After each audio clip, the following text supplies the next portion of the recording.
रुद्रप्रयाग का आदमखोर बाघ। भाग 4 आगमन। वर्ष 1925 में नैनीताल के शैले थिएटर में गिलबर्ट और सुलिबान के नाटक योमैन ऑफ द गॉड के प्रदर्शन के मध्यांतर में पहली बार मुझे रुद्रप्रयाग के आदमखोर के बारे में निश्चित जानकारी मिली।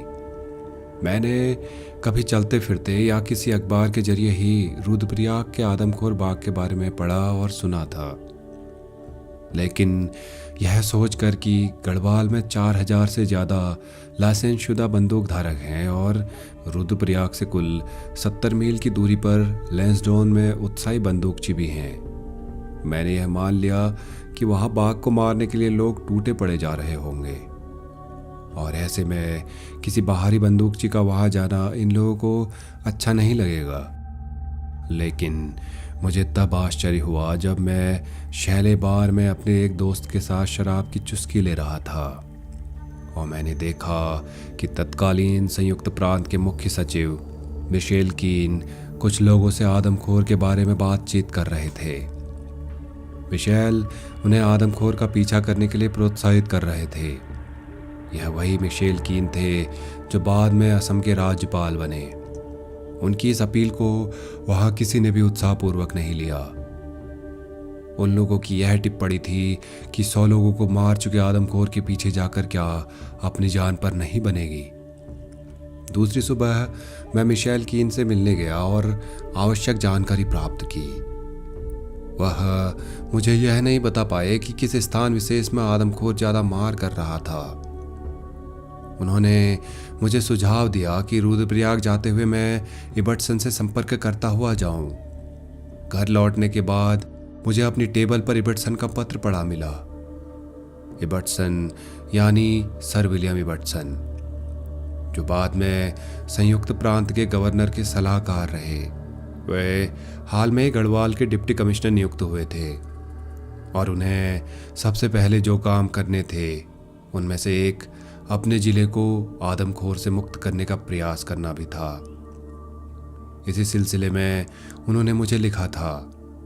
मेरी तैयारी जल्दी ही पूरी हो गई और मैं रानीखेत, आदिबद्री व कर्णप्रयाग होते हुए 10वें दिन की शाम नगरासु के पास सड़क के किनारे निरीक्षण बंगले पर पहुंचा। जब मैं नैनीताल से चला था तब मुझे मालूम नहीं था कि इस बंगले के लिए परमिट साथ में लेकर चलना आवश्यक था। यहाँ आकर मालूम हुआ कि चौकीदार को आदेश था कि परमिट के बिना किसी को वहाँ ठहरने न दिया जाए। अतः मेरा सामान ले जा रहे 6 गढ़वाली, मेरा नौकर और मैं 2 मील आगे रुद्रप्रयाग की ओर चल पड़े, जहाँ हमने रात टिकने के लिए खुले में जगह ढूंढ ली। मेरे 6 आदमी पानी और सूखी लकड़ी जुटाने में लग गए। नौकर चूल्हे के लिए पत्थरों की जुगत करने लगा।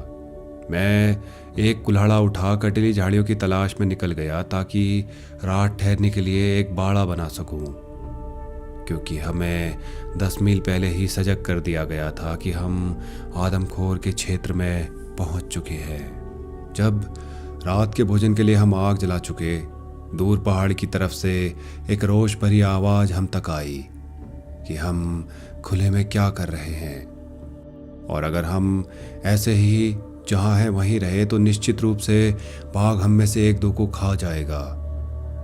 जब अंधेरे में संभवतः एक बड़ा जोखिम लेकर हमें सजग करने वाला चुप हो गया, तब माधव सिंह ने, जिससे आप मैन ईटर साहब कुमाऊं में द चौगढ़ टाइगर्स में मिल चुके हैं, हमारे सभी साथियों की राय बताई कि हमें वहीं ठहरना चाहिए, क्योंकि लालटेन में रात भर जलने के लिए पूरा तेल है और मेरे पास राइफल भी है।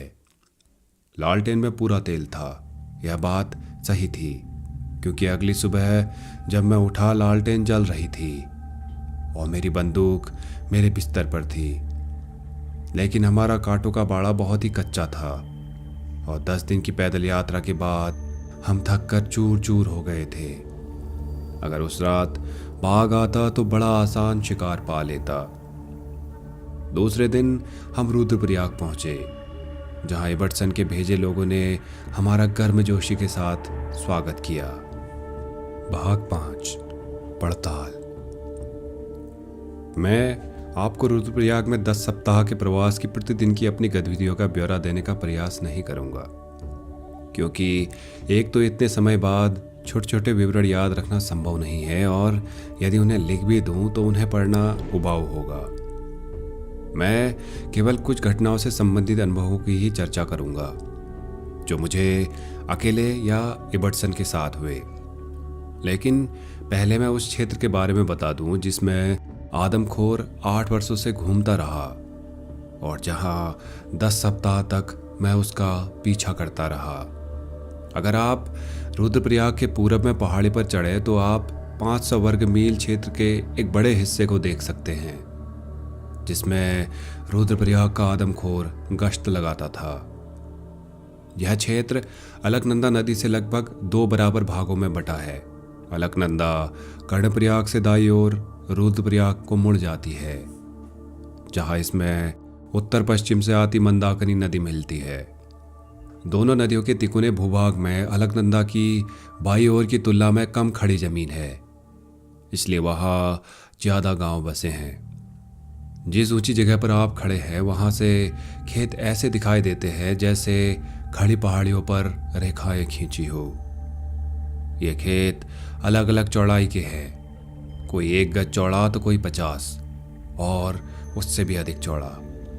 अधिकांश गांव में मकान आप देखेंगे कि खेती की जमीन के ऊपर स्थित है। ऐसा इसलिए है कि खेतों पर नजर रखी जा सके और मवेशियों व जंगली जानवरों से रक्षा की जा सके। बहुत कम खेत ऐसे हैं जिन पर बाढ़ आदि की व्यवस्था है। जमीन के जो भूरे और हरे हिस्से दिखाई देते हैं वे घास वाली जमीन और जंगल हैं। कुछ गांव तो घास वाली जमीन से घिरे हैं और कुछ जंगलों से। अब आप नीचे की ओर झांकते हैं तो पाते हैं कि ये क्षेत्र ऊबड़ खाबड़ है, जिनमें कहीं बीहड़नुमा खाइयां हैं तो कहीं चट्टानें। इस इलाके में केवल 2 सड़कें हैं, एक रुद्रप्रयाग से केदारनाथ जाती है और दूसरी बद्रीनाथ के लिए मुख्य यात्रा मार्ग है। दोनों सड़कें उन दिनों संकरी उबड़ खाबड़ थी और उन पर कभी कोई मोटर वाहन नहीं चला था। वर्ष 1918 से 1926 तक मारे गए व्यक्तियों का ब्यौरा आगे दिया गया है। यह सोचना सही लगता है कि जो गांव जंगल से घिरे हैं उनमें खेती से घिरे हुए गांवों की तुलना में ज्यादा लोग मारे गए होंगे, लेकिन यह बात नहीं है। ऐसा तब होता अगर आदमखोर कोई शेर होता, लेकिन आदमखोर बाघ तो रात में ही मार करता है, इसलिए उसके लिए पेड़ों का आवरण है या नहीं इससे कोई फर्क नहीं पड़ता। और किसी गांव में ज्यादा मार व किसी में कम का कारण यही है कि एक गांव में कम सजगता अपनाई गई और दूसरे में अधिक। मैं पहले बता चुका हूं कि आदमखोर सामान्य से बड़े आकार का नरवाक था और उसकी जवानी बीते काफी समय हो चुका था, लेकिन बूढ़ा होने के बावजूद वह बहुत मजबूत था। अपने शिकार को निश्चिंतापूर्वक खाने के लिए कोई आदमखोर कितनी दूर ले जा सकता है, इसी आधार पर प्रायः वह अपने शिकार को चुनता है। लेकिन रुद्रप्रयाग के आदमखोर के लिए सारे स्थान एक जैसे थे। वह भारी से भारी व्यक्ति को 4 मील दूर तक ले जाने में सक्षम था। एक मौके पर तो वह बाघ पूरे जवान आदमी को उसी के घर में मारकर 2 मील खड़ी चढ़ाई वाले घने जंगल से होते हुए वहां से आगे फिर 2 मील घनी झाड़ियों से घसीटता ले गया। ऐसा उसने क्यों किया कोई स्पष्ट कारण नहीं है, शायद इसलिए कि उसने जब मार की तब सुबह होने वाली थी और शिकार को निरापद जगह पर ले जाना जरूरी था। इसके साथ ही यह कारण भी रहा होगा कि अगले दिन दोपहर तक उसका पीछा नहीं किया गया। रुद्रप्रयाग के आदमखोर बाघ द्वारा की गई मानव मार की सूची: 1918 1, 1919 3, 1920 6, 1921 23, 1922 24, 1923 26, 1924 20, 1925 8 और 1926 14। टोटल 125। हमारे जंगलों में अन्य जानवरों की तुलना में बाघों को मारना ज़्यादा आसान है, बशर्ते बाघ आदमखोर न हो। ऐसा इसलिए क्योंकि बाघों में घ्राण शक्ति नहीं होती। अन्य जानवरों की तुलना में बाघों को मारने के ज़्यादा तरीके अपनाए जाते हैं। ये तरीके इस बात पर निर्भर करते हैं कि उसे मनोरंजन के लिए मारा जा रहा है या लाभ के लिए। मनोरंजन के लिए मारा जा रहा है तो सबसे ज़्यादा रोचक तरीका यह है कि बाघ का जंगल में नीचे की ओर पीछा किया जाए, उसकी स्थिति का पता लगाया जाए और छिपकर उस पर गोली दाग दी जाए। लाभ के लिए सबसे आसान लेकिन क्रूर तरीका है बाघ द्वारा मारे गए पशु के मांस में एक शक्तिशाली बम रख दिया जाए। बहुत से ग्रामीण ये बम बनाना सीख गए हैं। यह बम जब बाघ के दांतों के संपर्क में आता है तो विस्फोट होता है, जो बाघ के जबड़ों को उड़ा देता है।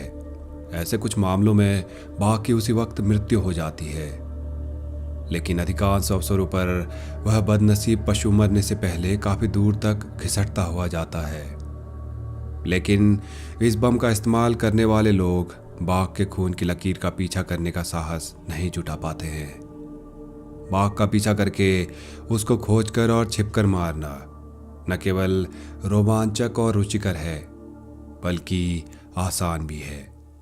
ऐसा इसलिए कि बाघ के पंजे के तलवे मुलायम होते हैं, इसलिए वह जहाँ तक संभव हो पैदल या पशु मार्ग पर ही चलना पसंद करता है। उसे ढूंढना भी मुश्किल नहीं, क्योंकि जंगल में पशु पक्षी शोर मचाकर शिकारी की मदद ही करते हैं।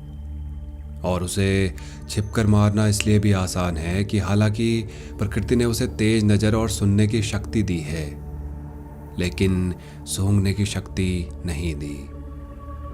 इसलिए बाघ को किस तरीके से मारा जाए बंदूकची खुद तय करता है, और इस बारे में वह किसी की सलाह या किसी विशेष तरीके पर निर्भर नहीं करता। बाघ का पीछा करना, उसे ढूंढना और उस पर घात लगाकर गोली दागना जितना मनोरंजक है, उससे ज़्यादा मनोरंजक है बाघ को कैमरे में कैद करना। इस मामले में घंटों तक बाघ को देखा जा सकता है। जंगल में बाघ से ज़्यादा आकर्षक व दर्शनीय दूसरा कोई जानवर नहीं है। जब सुंदर लगता है, कैमरे का बटन दबाया जा सकता है, और कैमरे में जो दर्ज हो गया उसकी रोचकता कभी समाप्त नहीं होती। दूसरे मामले में बाघ की एक झलक मिलते ही शिकारी ट्रिगर दबा देता है, और अगर निशाना सही हुआ तो एक ट्रॉफी हाथ लगती है, जिसकी सुंदरता और आकर्षण दोनों जल्दी समाप्त हो जाते हैं। भाग 6, पहला शिकार। मेरे रुद्रप्रयाग पहुंचने से कुछ पहले इबर्टसन ने हाके की व्यवस्था की थी, जो अगर सफल हो जाता तो 15 लोगों की जान बच जाती। इस हाके की जरूरत का यहाँ उल्लेख करना प्रासंगिक होगा। बद्रीनाथ की तरफ जा रहे कुछ लोग शाम होते ही सड़क किनारे एक दुकान पर पहुंचे। दुकानदार ने उनको उनकी ज़रूरत का सामान दिया और उन्हें आगे बढ़ जाने की सलाह दी, ताकि शेष बचे दिन की रोशनी में वे 4 मील आगे उस जगह पहुंच सके जहां उन्हें भोजन और रहने के लिए सुरक्षित जगह मिल सकती थी। लेकिन यात्री इस सलाह को मानने की मनःस्थिति में नहीं थे। उनका कहना था कि वे बहुत पैदल चलकर आए हैं और अब आगे चलना संभव नहीं होगा। उन्हें केवल शाम का खाना पकाने के लिए सामान और दुकान की बगल में सोने की अनुमति चाहिए थी। दुकानदार ने प्रस्ताव को मानने से साफ इनकार कर दिया। उसने यात्रियों को बताया कि उसकी दुकान तक बाघ जब तब आ जाया करता है, और खुले में सोने का मतलब मौत को निमंत्रण देना होगा। यह बहस चल ही रही थी कि एक साधु वहां पहुंचा, जो मथुरा से आकर बद्रीनाथ जा रहा था। साधु यात्रियों की बात को सही ठहराने लगा। उसने दुकानदार से कहा कि वह यात्री दल की महिलाओं को दुकान में रहने की जगह दे और वह स्वयं पुरुषों के साथ चबूतरे पर सोएगा। आदमखोर या किसी और ने उन पर हमला करने का दुस्साहस किया तो वह उसे जबड़ों से पकड़कर दो फाड़ कर देगा। इस प्रस्ताव ने दुकानदार को राजी होने के लिए मजबूर कर दिया। इस तरह यात्री दल की 10 महिलाओं को दरवाजों और ताले वाली दुकान में जगह मिल गई और 10 लोग एक पंक्ति में चबूतरे पर लेट गए। साधु इन लोगों के बीच में सो गया। सुबह जब चबूतरे के यात्री उठे तो उन्होंने पाया कि साधु गायब था। जिस कंबल पर साधु सोया था उसमें काफी सलवटें थी और जो चद्दर उसने ओढ़ी थी वह चबूतरे से कुछ दूरी पर पड़ी थी। उस पर कुछ खून के दाग थे। बाहर लोगों का कोलाहल सुनकर दुकानदार ने दरवाजा खोला और एक नज़र में वह भाप गया कि क्या हो चुका है। जब धूप आ गई, दुकानदार अन्य लोगों के साथ खून की लकीर का पीछा करते हुए 3 खेत नीचे घेरबाड़ वाली दीवार तक पहुंचा, जहां दीवार के दूसरी तरफ उन्हें साधु दिखाई दिया। उसके शरीर का निचला हिस्सा खाया हुआ था। उस समय इबटसन आदमखोर की टोह लेने के लिए रुद्रप्रयाग में ठहरा हुआ था। उसके रुद्रप्रयाग प्रवास के दौरान कोई मार नहीं हुई, इसलिए उसने अलकनंदा नदी के पार उस हरे भरे स्थान पर हांका लगाने का निश्चय किया, जहां के बारे में लोगों का मानना था कि वहां आदमखोर दिन के समय आराम करता है। जब 20 यात्री उस छोटी दुकान की तरफ सड़क पर जा रहे थे तो इबटसन का पटवारी और अन्य कर्मचारी आसपास के गांव में जाकर लोगों को सजग कर रहे थे कि वे कल के हाके के लिए तैयार रहे। दूसरी सुबह नाश्ते के बाद इबटसन ने अपनी पत्नी और अपने एक दोस्त, जिसका नाम मैं भूल गया हूँ, अपने कुछ कर्मचारियों और 200 हाका करने वालों के साथ पुल से अलकनंदा नदी के पार करीब 1 मील दूर पहाड़ी पर चढ़कर हाके के लिए अपनी पोजीशनें तय कर दी। अभी हाका चल ही रहा था कि एक संदेशवाहक साधु के मारे जाने की खबर लेकर आया। यह हाका पूरा किया गया, हालांकि इसका कोई परिणाम नहीं निकला। तुरंत फुरत एक बैठक की गई। बैठक में फैसला किया गया कि इबटसन, उसका दल और 200 हाका करने वाले लोग अलकनंदा के दाहिने किनारे 4 मील ऊपर की तरफ पुल से नदी पार करें और बाएं किनारे पर शिकार के स्थान पर पहुंचे। ऐसा ही किया गया और कर्मचारी लोग आसपास के क्षेत्र में ज़्यादा से ज़्यादा जानकारी एकत्रित करने के लिए फैल गए। दोपहर बाद तक 2000 हाका वाले और कई अतिरिक्त बंदूकें इकट्ठा हो गई। दुकान के ऊपर ऊंची उबड़ खाबड़ पहाड़ी पर चोटी से लेकर तल तक हाका लगाया गया। अगर आप इबटसन से परिचित हों तो आपको यह बताने की ज़रूरत नहीं है कि हाका बहुत ही कुशलता से लगाया गया था और हाके के असफल होने का एकमात्र कारण यही था कि उस क्षेत्र में बाघ था ही नहीं। जब कोई बाघ या शेर अपने शिकार को खुली जगह में छोड़ देता है तो यह इस बात का संकेत है कि उस शिकार में उसे और अधिक रुचि नहीं है। शिकार को छकने के बाद वह दूर निकल जाता है। यह दूरी 2 मील या 3 मील भी हो सकती है और नरभक्षी के मामले में तो 10 या उससे अधिक मील भी संभव है। इसलिए इस बात की काफी संभावना है कि जब पहाड़ी पर हांका लगाया जा रहा हो तब आदमखोर 10 मील दूर मजे से नींद ले रहा होगा।